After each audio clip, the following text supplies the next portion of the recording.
tão grande, amor tão forte, amor suave, amor sem fim, que a própria morte transforma em vida, abraço eterno de Deus em mim,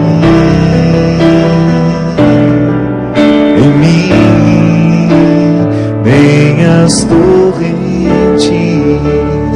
das grandes águas conseguirão apagar este amor, pois suas chamas são fogo ardente, mais do que a morte, é tão forte esse amor. Amor tão grande, amor tão forte, amor suave, amor sem fim, que a própria morte transforma em vida, abraço eterno de Deus em mim,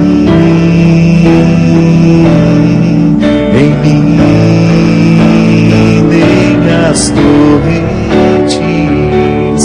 das grandes águas conseguirão apagar esse amor, pois suas chamas são fogo ardente, mais do que a morte, é tão forte esse amor, nem as torrentes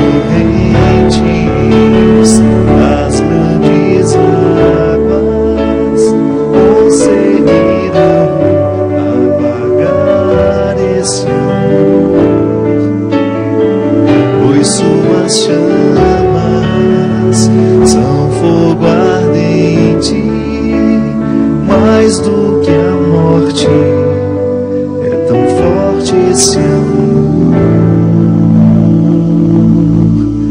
Muito boa noite, é com muita alegria que nós começamos mais um programa Direção Espiritual. Hoje com essa canção tão bonita que nos recorda essa predileção de Deus por nós. Um amor que não tem fim, que não pode ser mensurado, que não tem limite.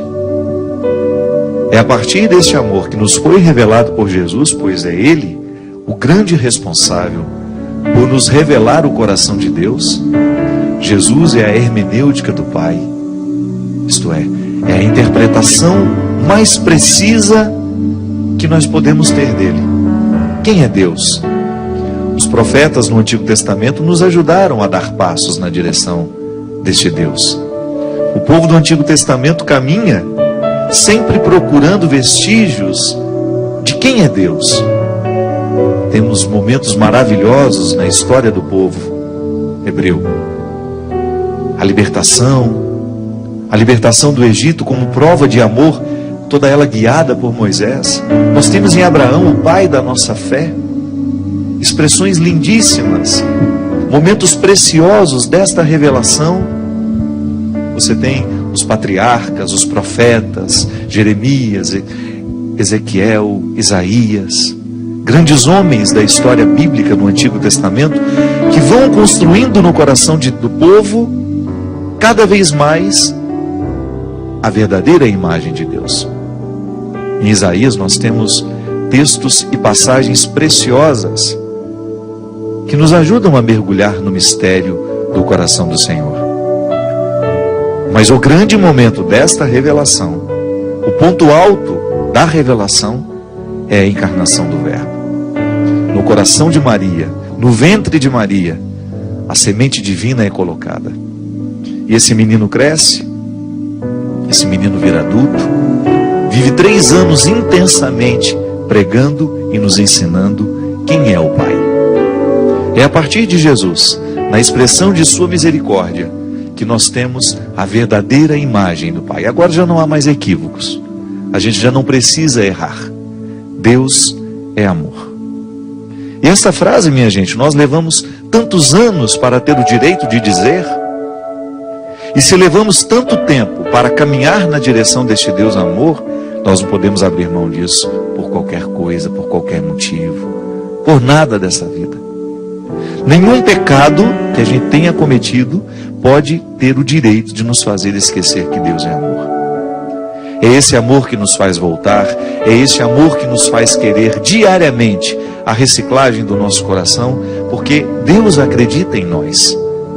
O amor que comporta justiça, isto é, que nos pede conta daquilo que a gente faz, nos ama e nos entrega diariamente uma oportunidade de fazer a vida ser sempre nova.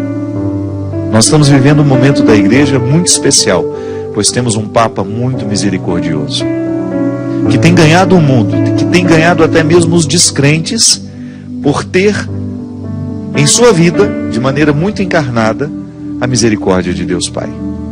E é para falar sobre este homem, sobre um documento maravilhoso que está abrindo portas de um ano santo, cujo tema será a misericórdia, que hoje nós temos um grande amigo meu, que já foi o pai deste programa. Ele já foi não, né? Quem é pai continua sendo, né? Ele é o pai deste programa porque foi ele que sonhou o programa de direção espiritual, foi ele que conduziu durante tanto tempo e que depois carinhosamente passou para mim e que fez uma transformação muito grande na minha vida, como amigo, como professor, como padre. Padre Joãozinho, muito obrigado, querido. Uma honra ter você aqui de novo. Boa noite, seu Cristian. Com esse piano maravilhoso. Você viu agora? Nós estamos bem equipados. Ó. O Cristian até desapareceu ali atrás. Padre Joãozinho, durante a festa da misericórdia eu dizia que crer na ressurreição é muito sofisticado. Você ter uma experiência de fé a partir de um sepulcro vazio. Nós não temos provas materiais da ressurreição, e é bom que não tenhamos, senão a gente não precisaria ter fé. Nós temos o testemunho de pessoas que viveram este Cristo ressuscitado, e hoje em nós, tão nítido, eu tenho certeza que você faz a experiência do ressuscitado, percebendo a transformação da palavra dele na sua vida, no João que você era, no João que você se tornou. Até citei o apóstolo João também nessa transformação bonita de um caminho que ele fez, de um itinerário interior que o transformou no homem do trovão, né? no apóstolo do amor. Eu dizia que é muito sofisticado crer na ressurreição, mas mais sofisticado ainda é crer na misericórdia. A ressurreição é a expressão da misericórdia de Deus, né? Porque misericórdia é uma palavra latina que tem dificuldade de dizer o que ela significa. Jesus nunca falou a palavra misericórdia. Ele falava rachamim, que significa útero, colo. Então, Deus é pai, mas do ponto de vista da misericórdia, do rachamim, ele é mãe, porque ele tem útero, ele tem colo. O Padre Zezinho tem uma música que diz isso: rachamim, Deus tem um colo para mim. E no Antigo Testamento essa é uma das palavras mais usadas, junto com resed, que significa amabilidade, afeto, cordialidade, proximidade. Parece que a gente está falando do Papa Francisco, né? Ele encarna essa misericórdia. Tem muito isso, né? Sabe, essa coisa do colo é muito forte, né? O Papa Francisco é o Papa da misericórdia. E agora a gente começa a entender a lógica do pontificado dele, assim como a do Bento XVI foi a fé, a esperança e a caridade. A do João Paulo II foi os 3 sínodos do padre, então deu pastores da Buvobis, dos religiosos e dos leigos, né? Ele reconfigurou a igreja nesses 3 estados de vida. O Bento XVI nas 3 virtudes teologais, fé, esperança e caridade, não é? Bem certinho. E aí eu fiquei pensando, mas e o Francisco, qual é a dele? Qual é a lógica dele? A lógica dele é a misericórdia. O lema, né, dele, como bispo em Buenos Aires, mas principalmente como Papa, ele está até aqui nos documentos, né? O brasão dele diz assim, ó: miserando atque eligendo, que significa, é até um neologismo, né? Transformar o verbo misericórdia o substantivo misericórdia em verbo. Misericordiando, ele me escolheu, que seria a interpretação de São Beda para o olhar de Jesus diante de Mateus, que pagava o imposto injusto para o Império Romano, para coletores, e um deles era Mateus. Que depois se junta ao grupo. Se junta ao grupo. Então você tem os empresários, pagadores de impostos e o próprio fiscal da Receita Federal no mesmo grupo. Quer dizer, ele queria administrar conflitos, Jesus. Colocar os diferentes dentro do... Mostrar que era possível, por meio da misericórdia, a unidade na pluralidade, na diversidade. Então São Beda interpreta o olhar de Jesus quando ele vê Mateus naquela banca de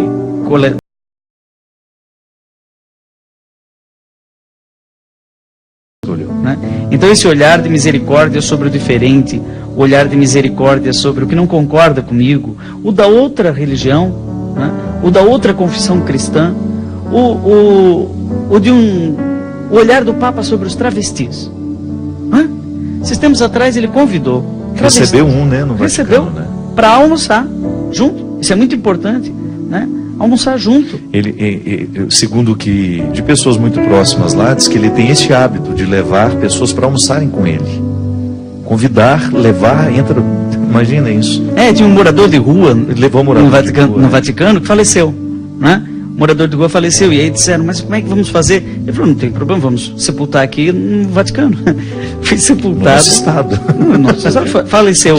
Não faleceu aqui pertinho aqui, então vamos falecer. Vamos sepultar aqui. Então isso é uma opção de olhar. É olhar de misericórdia. Isso é uma opção de escutar. Escutar com espaço interior. Por exemplo, você está me escutando agora. Existe espaço interior. Você estava falando aqui, eu estava te escutando. Tem espaço interior dentro de mim porque você estava falando? Ou eu estava simplesmente procurando ouvir nas suas palavras o que eu já sei? Então eu sou medíocre. Agora os misericordiosos são sábios, porque aprendem o que não sabiam antes. Eu aprendi isso com você. Eu me recordo que você dizia que a misericórdia é quando nós oferecemos um espaço no coração para o outro. Meu coração não está cheio, ainda cabe alguém, ainda tem possibilidade de colocar alguém. João, eu fico pensando que para nós é até fácil a gente achar bonita a escolha de Jesus. Pensar que ele convidou uma prostituta para estar com ele, que ele não renegou aquela mulher diante da multidão, que ele a acolheu, que ele trouxe para perto dele. É que nós estamos distante 2000 anos no tempo, já com toda essa figura mistificada, né? Já colocamos um manto de glória sobre essa atitude, mas eu fico pensando o que isso soou diante dos religiosos do seu tempo. Que desconforto na estrutura religiosa do seu tempo que Jesus provocou. Por ser capaz de, naquele momento, fazer escolhas que feriam muito os preceitos religiosos de sua época. Porque a gente já romanceou a história, né? A gente já achou bonito, a gente já depositou poesia sobre ela. Então é bonito dizer que Jesus preferiu os pecadores, as prostitutas, que Deus preferiu os ladrões, que ele não teve nenhum problema de lidar com o pecado dessa gente, porque ele sabia, ele conhecia que a palavra de Deus tinha o poder de transformar os corações. A palavra de Deus, que era ele no caso, né? O verbo encarnado. Por isso que o documento que você citou, na verdade é uma bula, né? Bula, então nós sabemos, é um documento que tem conteúdo, mas que também tem um propósito. Ele inaugura o ano da misericórdia. Uma espécie de receita, né? É um decreto, né? Só que um decreto é só jurídico. A bula, ela é jurídica, mas tem conteúdo. Então são 13 páginas belíssimas, ao melhor estilo de Francisco, em que ele diz, olha, por uma série de motivos escolhi esse ano que vai do dia 8 de dezembro de 2015 até mais ou menos 20 de novembro de 2016 como o ano extraordinário da misericórdia. E vai se abrir em Roma uma porta da misericórdia. E ele pede para que se abra também uma porta da misericórdia em todas as dioceses do mundo. Um santuário. Eu não quero dar nenhum tipo de sugestão aqui, mas o Papa abriu a possibilidade de santuários dentro de uma determinada diocese serem habilitados pelo bispo diocesano, né, como porta da misericórdia. Eu acho tão engraçado que o santuário aqui da Canção Nova é do Pai das Misericórdias. E veio antes dessa proposta, dessa ideia do Papa. E ele não tem porta ainda. Você já viu? É mesmo, verdade. Não tem porta ainda, ele vai entrar no ano da misericórdia, talvez sem porta, ele é um santo, a misericórdia do Pai ali, ou as misericórdias, essas portas estão todas abertas. E o Papa naquela Evangelii Gaudium, a alegria do Evangelho, ele falava que ele quer uma igreja de portas abertas, ou seja, uma igreja misericordiosa, para acolher e para sair. Uma igreja que sai, vai em busca dos que estão na praça, e não estão na prece, eles estão na praça, mas também uma igreja de portas abertas para acolher quem nem pensa em entrar na igreja porque acha que ali não é lugar para ele, não é? Às vezes o nosso discurso expulsa muito, né? Nós vamos nos acostumando com uma espécie de pregação, com uma fórmula que já escutamos tantas vezes, e a gente, como padres, como religiosos, ou até mesmo leigo que tem a oportunidade de fazer um trabalho de evangelização, às vezes nós nos acostumamos com a palavra que expulsa. E a misericórdia, ela requer um aprendizado diário. Ser misericordioso não é fácil, não. Não é fácil, é muito mais fácil a gente se tornar individual. E até um legalista, né? Legalista, por exemplo, aquela história que uma amiga minha foi marcar uma visita minha guiada num museu. Eu já te contei essa história? Não. Então veja como é que pode chegar, como o legalismo pode chegar ao absurdo. Jesus dizia, né, não é o sábado. O sábado é para o homem, não o homem para o sábado. Mas uma amiga minha foi lá marcar uma visita guiada. Chegou lá, a secretária disse assim, nós temos aqui uma norma, só pode por telefone. Aí ela perguntou, mas quem é que marca? Sou eu mesma.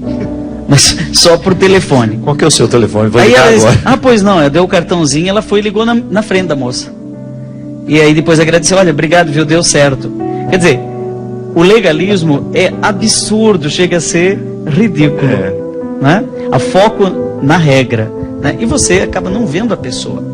O saudoso pastor luterano Milton Schwantz, grande biblista que você conheceu, grande mestre na faculdade. Ele, uma vez eu perguntei para ele assim o seguinte, Milton, você é luterano e eu sou católico. Por onde que você acha que deve começar um diálogo ecumênico entre nós? Ele foi rápido, ele disse assim, vamos um na festa de aniversário do outro. Né? E de fato, esse é o método do Papa Francisco. Antes é o encontro, depois pode vir o debate. Aliás, Jesus quando encontra com a samaritana, com aquela pecadora justamente, né? Que estava caída, que queriam jogar pedra. Depois que todo mundo foi embora, que ele pergunta, mulher, ninguém te condenou? E ela, de certo, com muito medo, né? Pensando, esse profeta vai jogar a pedra, né? Então ele disse, não, eu também não te condeno, mas não peque mais. Então nós temos um costume de imaginar que perdoar, ser misericordioso, é aceitar o erro do outro. Tem muita mulher que pensa assim, padre, eu perdoo meu marido que me traiu, mas eu não esqueço. Não vai esquecer. Não nada, né? A mulher não vai esquecer mesmo. Agora, ela vai aceitar o marido? Então, esses dias ainda numa missa eu percebi claramente que as pessoas rezam errado. Reza assim, perdoai as nossas ofensas, assim como nós perdoamos a quem nos ofendeu. E o Pai Nosso não é perdoai as nossas ofensas, é perdoai-nos as nossas ofensas. Esse nos é muito importante, porque Deus não perdoa a ofensa, Ele perdoa a pessoa que ofendeu. Né? Não é que Ele está aceitando, passando a mão na sua cabeça, Fábio, você fez esse pecado, tudo bem, não considero mais, vai em paz, né? Continue a pecar. Ele fala, não faça mais isso, não faça mais isso, mas eu te perdoo, ou seja, eu me dou inteiramente por você, você passa aqui na minha garganta, eu consigo te engolir. Não é? Agora, quem não perdoa, não perdona, ou seja, não se doa pelo outro, ele não consegue engolir. Às vezes a gente até releva o erro, mas massacra o pecador. Não é? Discutir religião, por exemplo, vai adiantar alguma coisa? E às vezes essa discussão fica tão acalorada que a gente perde referenciais do próprio cristianismo, né? Dentro das comunidades, não precisa falar, não precisa ir longe. A pastoral litúrgica arruma um impasse com a pastoral familiar e ali vivem embates terríveis de disputa dentro do... Você que nos assiste, talvez você já tenha visto vivenciado, experimentado.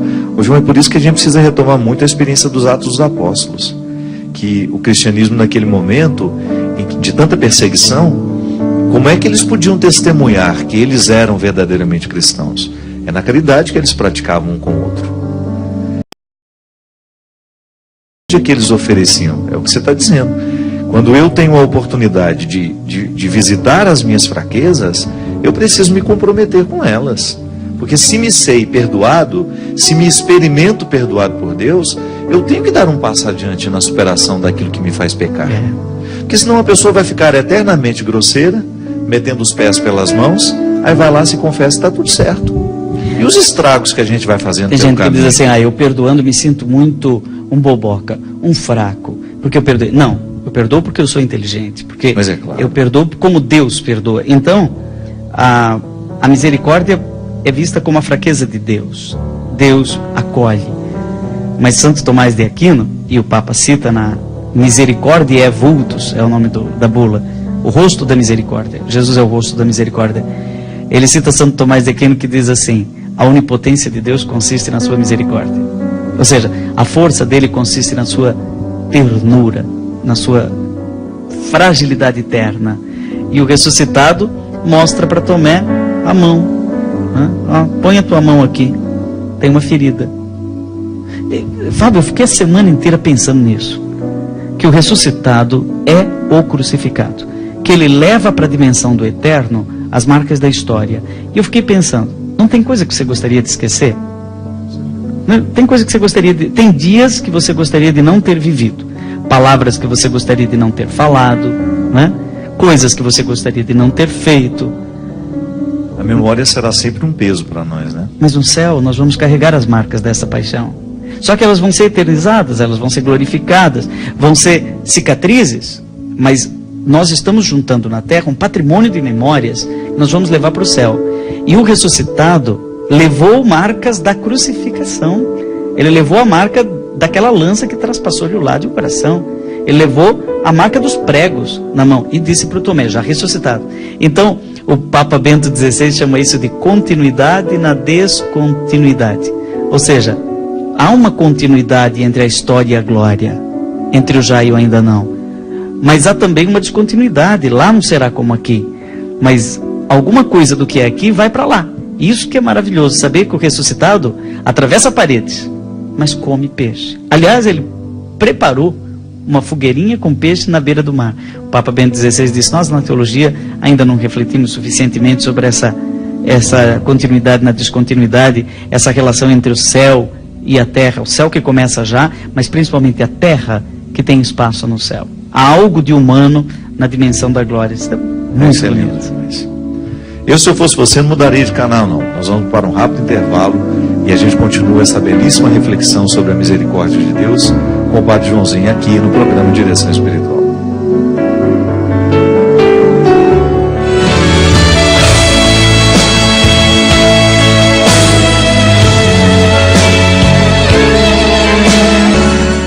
Estamos de volta com o programa Direção Espiritual. Muito obrigado você que participa conosco. Hoje nós estamos recebendo a visita do nosso querido Padre Joãozinho, falando sobre misericórdia, esse tema que é tão caro ao coração da igreja, de maneira muito especial ao coração do Papa Francisco, que está nos preparando justamente para a gente viver um ano santo, cujo tema será o coração misericordioso de Jesus. Dá trabalho ser misericordioso. É um aprendizado que não termina em nós. Aliás, o cristianismo, nós vamos morrer e a gente ainda não terá alcançado a totalidade do que ele nos propõe. Essa é a ação, é o desdobramento do Espírito no tempo, conduzindo a igreja. Olha como é interessante a gente perceber isso. Nós não sabemos tudo sobre a misericórdia ainda. O Espírito Santo age através do Papa Francisco para nos colocar neste rio de reflexão, porque é profundo demais. E a partir do que nós mergulharmos no Ano Santo, tantas coisas novas certamente surgirão na nossa compreensão sobre a misericórdia. Surgirão a partir dos teólogos, mas sobretudo a partir do povo, que é onde essa experiência misericordiosa é feita diariamente. Nós continuamos com a nossa promoção do... Como é que chama isso? O box, né? Com os 3 livros, O Discípulo da Madrugada, Orfandades e Tempo de Esperas.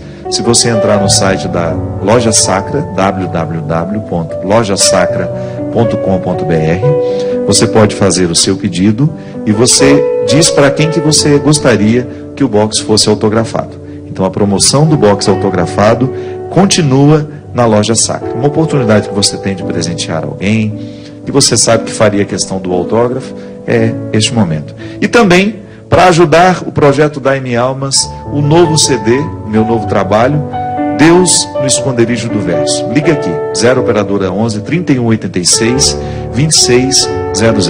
Esse trabalho foi produzido ao longo do ano passado, que está sendo lançado agora, que tem participação da Nana Caymmi, do Fagner, da Fafá de Belém, da Elba Ramalho, Nina Jô, Zeca Pagodinho cantando samba comigo, Alcione. Um projeto que eu gosto muito, ele é praticamente todo autoral, são 10 músicas minhas, 4 regravações. Se você compra esse disco, esse CD aqui, na Canção Nova, você nos ajuda a pagar as contas, que não está nada fácil para a Canção Nova. Você está sabendo, né, padre? A Canção Nova vivendo muita dificuldade. Estamos acompanhando aí com oração, mas também com ação, né? Com a nossa ação, uma maneira que a gente essas tem, obras são essa misericórdia, né? A Canção Nova, ela faz um bem ao coração de tanta gente e a nossa ajuda. E não é doar só o dinheiro, não. Isso é muito interessante, porque a Canção Nova, ela tem uma loja com uma infinidade de produtos que você, ao comprar, está ajudando o projeto Dai-me Almas. Quer dizer, eu não vou dar dinheiro para ninguém, não. Então entra na loja lá, veja se tem um livro que você gostaria de ler. Tem livros do Padre Joãozinho, tem livros meus, tem livro do Dunga, tem livro do professor Felipe Aquino. Eu quero aprender um pouco mais sobre a igreja. Estou vendo o Padre Joãozinho falando aí, me deu até vontade de estudar teologia. Comece por obras básicas que foram escritas para dar ao coração de cada um de nós a oportunidade de mergulhar um pouquinho mais nesse conhecimento. O professor Felipe Aquino contribui muito com essa catequese no Brasil. E nós temos aqui, o Padre Joãozinho também, acabou de sair, um projeto rápido, não é, padre? Que isso aqui é uma leitura diária, que não exige muito tempo e ao mesmo tempo é de muita fecundidade. Está sendo uma surpresa muito grande, porque esse é um livro vivo. Ele é um livro que não terminou de ser escrito, né? Ele está sendo escrito diariamente. Eu acordo, a primeira coisa que eu faço é ler o Evangelho do dia. Eu já fazia isso. O WhatsApp que eu recebo no dia é o seu. Por exemplo, esses dias que tivemos lá um enterro do Padre Ivo, não é? A primeira missa, Padre Ivo do conventinho, de 88 anos, faleceu. Agora o sepultamento foi agora essa semana e então a primeira missa foi na hora que o corpo chegou, às 4 da manhã. Não é? Aí eu já tinha celebrado a missa, 4, 5 e meia. Naturalmente eu mandei às 5 e meia, mais ou menos, o meu mini sermão, primeiro no Twitter, em 140 caracteres. Isso foi muito interessante, porque me obrigou a dizer aquela essência, enxugar a essência do Evangelho, né? Em uma palavra relevante, que não seja lugar comum e que acrescente para as pessoas. E depois de um tempo, veio a ideia de gravar ele também em 1 minuto. E eu assumi esse desafio, que exige uma certa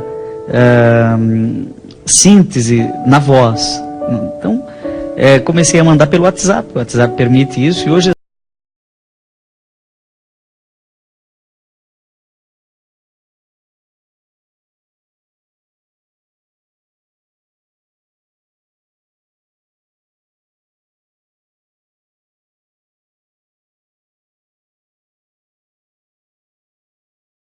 sermões. Vamos ver um número. Vamos lá. Escolhe um número de 1 a 500. De 1 a 500, 360. O pessoal tem feito isso quando compra o livro, viu? Eu que escolho o número. Quanto? 360. 360. É perigoso fazer isso ao vivo, mas... É o número da casa onde eu nasci. 360. Ai, meu pai, quer ver? Quer ver que Deus falará ao meu coração através do número da minha casa? Somos como o jumentinho que levou Jesus. Cuidado para não pensar que o Hosana seja para você. A glória é de Deus. É verdade. Caramba, Fábio, você é um jumento. Né? E obediente. Não é? Todo mundo gritava, Hosana, Hosana, Hosana. O jumentinho podia pensar, puxa, como eu estou cantando bem. Né? Mas você sabe que esse esquecimento de tudo que a gente consegue, pelo fato de sermos padres conhecidos, você vive isso e eu aprendi muito isso com você. O fato de ser conhecido muitas vezes pode criar uma ilusão dentro, né, em nós, de que nós somos os proprietários dessa obra. Como é importante a gente cair desse cavalo. A gente virar estacionamento, Você sabe né? quando que isso As pessoas aconteceu estacionam na gente. Sabe quando isso aconteceu na minha vida? Quando eu devolvi um ônibus que eu tinha, com a minha cara enorme, que viajava, a gente viajava pelo Brasil afora, que foi um presente de um amigo meu, lá de Cianorte, o Marcos. Ele vinha na minha luta pelo Brasil afora e falou: eu vou te dar um ônibus para você poder viajar, você fica com ele o tempo que você precisar. Aí plotou, fez aquele negócio todo. E ele foi muito útil para nós. Ele esteve na minha vida no momento onde a gente tinha às vezes 20, 25 shows por mês. Então facilitava muito o meu deslocamento, porque era um ônibus. Como ele foi se tornando um peso para mim. Foi uma situação tão... Eu olhava aquele ônibus com a minha cara enorme, né? Foi me dando uma agonia, porque aquilo começou a revelar um jeito de viver, um jeito de ser, aprisionado, quase que solitário, só uma imagem passando pelo... Claro que eu sempre levei muito a sério a minha oportunidade de fazer o que eu faço, mas eu percebi que aquele ônibus era grande demais para caber no meu coração. E isso tem muito sentido na minha vida mesmo, esse aprendizado diário de que esta obra que nos torna conhecidos é infinitamente superior a tudo aquilo que a gente faz. Como você falou, coisa a partir de 140 caracteres. Pois né? Você disse. Não é legal? Só, Então o que as pessoas têm dito? Que quando leem um mini sermão, elas leem 1, 2, mas não dá para tomar 5 comprimidinhos de atenolol de manhã, para minha pressão quando ela aumenta, né? Eu tenho que tomar esse comprimidinho todo manhã, mas então hoje eu vou tomar 5. Não, é um só de 25 miligramas. Então isso daqui são gotas homeopáticas. As pessoas param na primeira, ou param na segunda, ou abrem lá no meio e lê, todos eles são da Bíblia, né? E terminou em outubro de 2014, esses 500. Mas eu continuei diariamente, eu lanço. Ultimamente as pessoas estão descobrindo o meu número de telefone celular, não vou dizer aqui, né? Mas as pessoas estão descobrindo, que está ficando público. E aí pedem. E aí eu vou incluindo em lista de transmissão. O WhatsApp de vez em quando dá uns problemas também, ele não manda, acaba... Teve um dia que você não ganhou o áudio. Eu fiquei mais de uma semana sem receber. Pensei que você tivesse ficado meu inimigo. Não. É o WhatsApp, não sei o que acontece. Que tem complexo de ele é temperamental, né? esse... E na verdade, você sabe que o cantor Rick, da dupla Rick e Rene, eu tive a oportunidade de ficar amigo dele o ano passado, e teve um dia que ele me ligou e falou assim: padre, eu queria muito que você me ajudasse a ter... vez em quando eu preciso ler alguma coisa boa. Pode deixar.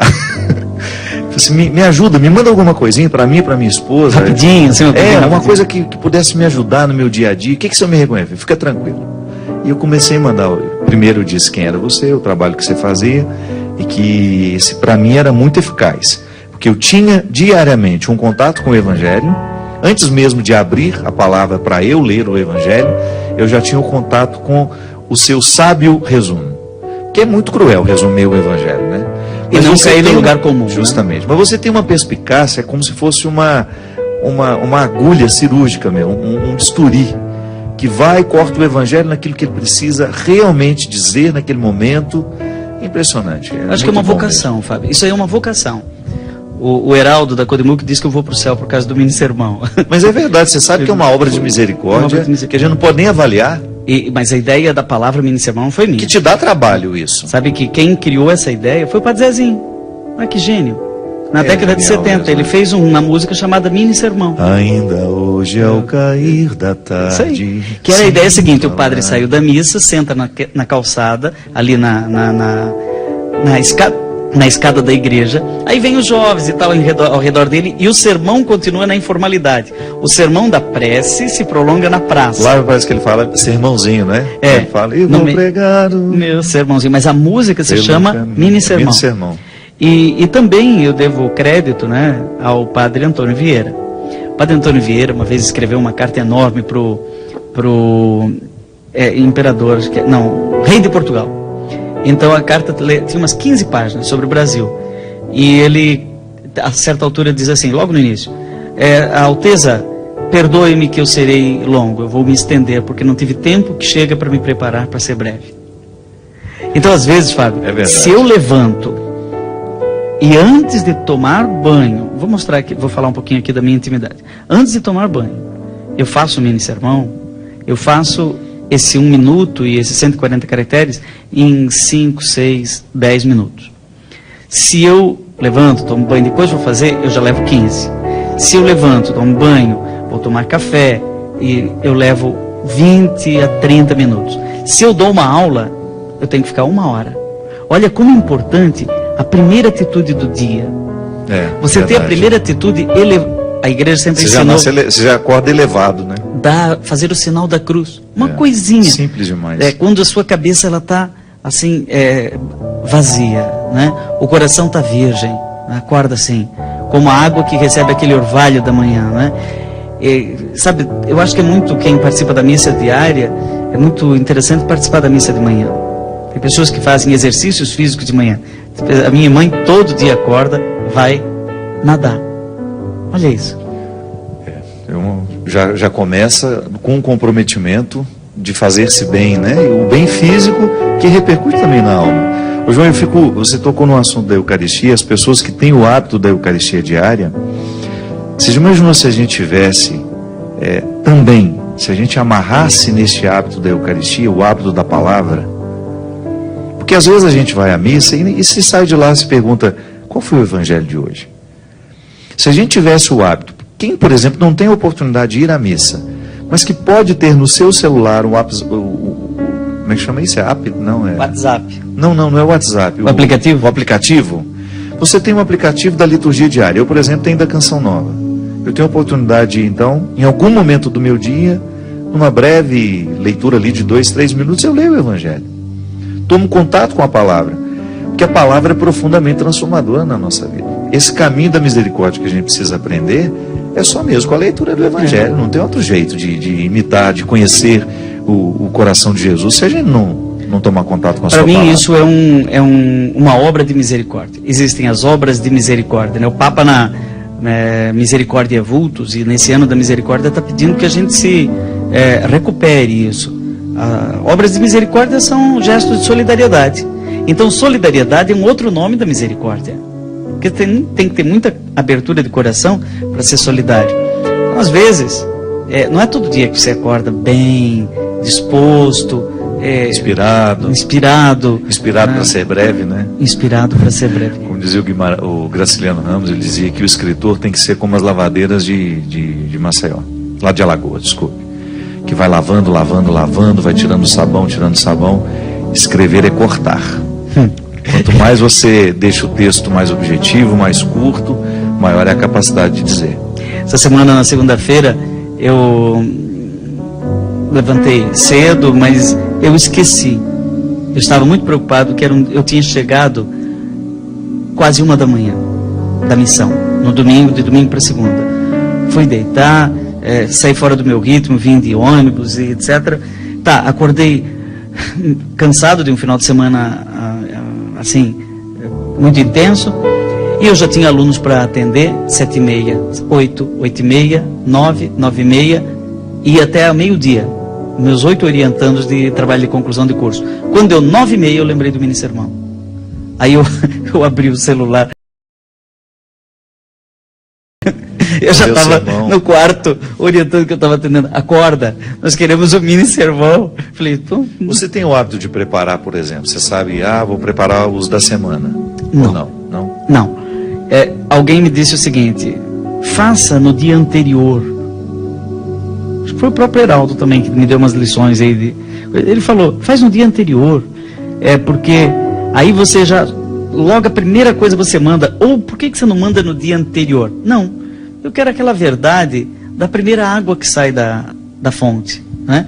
É aquilo que a minha voz está acordando. Eu não falei nada ainda. Às vezes eu estou rouco, né? Do dia cantei, fiz um show, ou preguei muito, estou meio rouco, né? Outras vezes a minha voz está realmente como eu acordei, tá? Aquele voz de Fábio de Mello, assim, de manhã, né? Mas não tem problema, esse sou eu. Esse sou eu acordando. Você não poderia fazer. Eu poderia falar de manhã. Mas é bacana. Fábio, eu tenho que falar isso aqui. A carta do Papa, ela é maravilhosa. Todo mundo vai ter um ano para ler. São 13 páginas só, né? O nome é Misericórdia Vultus, porque é o rosto da misericórdia. Para nós, vulto é vulto, né? É uma coisa meio Assombração, estranha. né? Assombração. Mas em italiano e em latim, vulto é tão importante porque lembra il volto santo, que é aquele pano que Verônica teria utilizado para enxugar o rosto de Jesus, segundo a tradição. E na Itália tem muitos lugares onde tem lá um volto santo, né? Aliás, nós temos aqui no Vale do Paraíba também o Mosteiro da Sagrada Face. Você já ouviu falar? Já ouvi. Dos Baleeiros, o Padre Baleeiro. Os Padres Baleeiros. Você sabe por que chama ali da Sagrada Face? Não. Ele tinha uma devoção à face de Cristo, ao volto santo, ao rosto misericordioso de Jesus. Então ele foi pintar o rosto de Jesus lá num pano para colocar num quadro. Ele não era pintor e, por sinal, pintava muito mal. Muito mal. Né? Mas ele foi pintar assim mesmo. Assim mesmo, pintou o rosto de Jesus, né? E colocou lá para secar. Aí 3 senhoras foram olhar o rosto, né? Tiraram aquilo lá, olha, o Padre Baleiro fez aqui o rosto. Quando elas olharam atrás, era idêntico ao sudário, no verso, a tinta que passou de um lado para o outro. Então, quando você vai ali em Roseira, no Mosteiro da Sagrada Face, lá eles mantêm esse pano, essa pintura dele, né? Com esse fenômeno. Com esse fenômeno devocional. É um fenômeno, não vamos chamar isso de milagre, não é uma relíquia, né? Mas é uma curiosidade que mostra que a face misericordiosa de Cristo nos revela o coração misericordioso do Pai. E o Papa vai falando dessas coisas, mas lá no final, ele vai descendo. Ele chega um momento, ele fala o seguinte: algumas categorias precisariam de uma conversão neste ano da misericórdia. Eu quero convocar os criminosos. Quem está preso porque cometeu um crime, né? Qual crime que seja, você tem o nosso amor.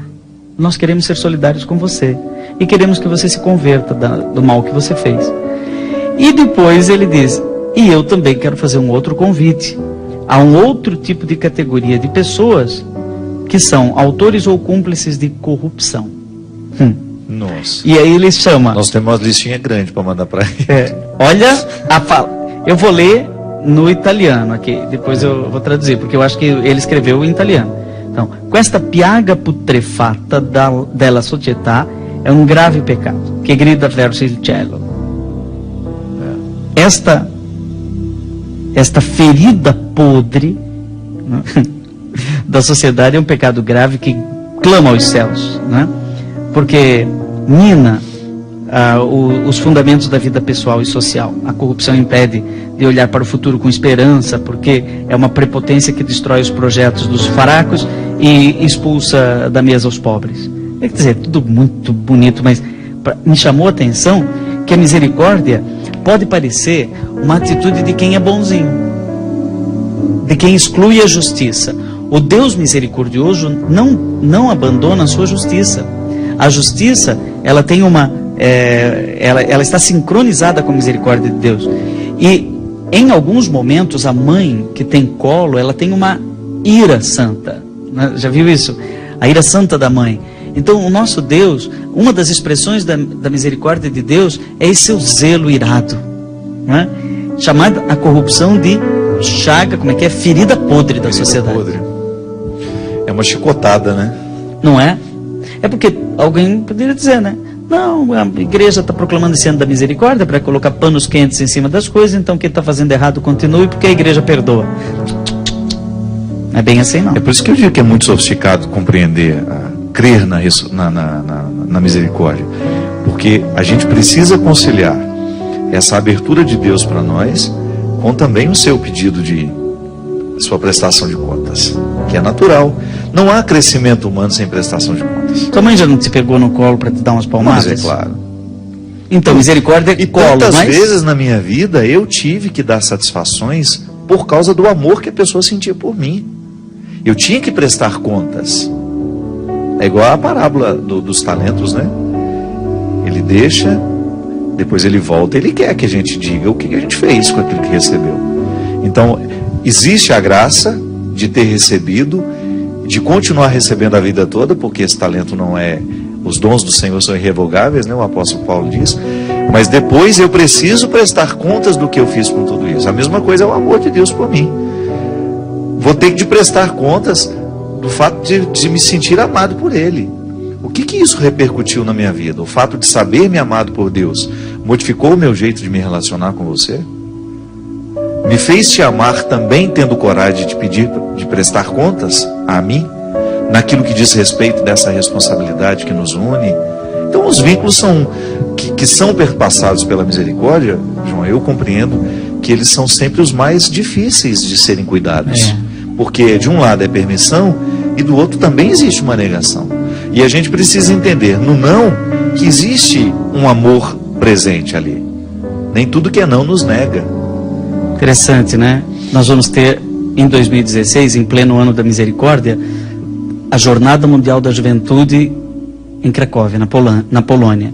E o lema, o tema escolhido pelo Papa é: bem-aventurados os misericordiosos, porque alcançarão misericórdia. Então todo o pontificado, ele que escolheu, né? Então todo o pontificado dele está girando em torno dessa misericórdia. E agora, em maio, eu vou ter a graça de passar um mês em Roma, né, no capítulo geral da nossa Congregação dos Padres do Coração de Jesus, que tem como tema já escolhido no ano passado, qual? Misericordiosos em comunidade com os pobres. Né? Então a misericórdia é a palavra do momento. Né? E nós vivemos um tempo de radicalismos, né? de Estado Islâmico cooptando gente, inclusive no Brasil. Né? E diante disso... Semeando ódio, né? Por onde semeando vai. ódio. Nós não podemos abrir mão desse jeitão de ser cristão, que é a misericórdia. Obrigado, meu amigo. Muito obrigado pela sua presença. Seja sempre bem-vindo. Se você quiser, o livro Mini Sermão está na mesma situação que o meu CD, também ajudando a Canção Nova a pagar as dívidas deste mês. Ligue aqui, 0 Operadora 12 3186 2600.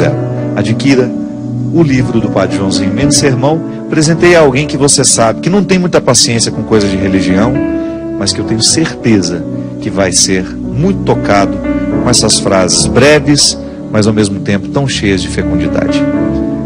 Derrame sobre nós a bênção e a proteção, a misericórdia do Senhor, o Deus Todo-Poderoso, Pai, Filho e Espírito Santo. Amém. Obrigado, Christian. Até a semana que vem, se Deus quiser. Vem as torrentes das grandes águas conseguirão apagar este amor, pois suas chamas são fogo ardente, mais do que a morte, é tão forte esse amor. Vem as torrentes das grandes águas conseguirão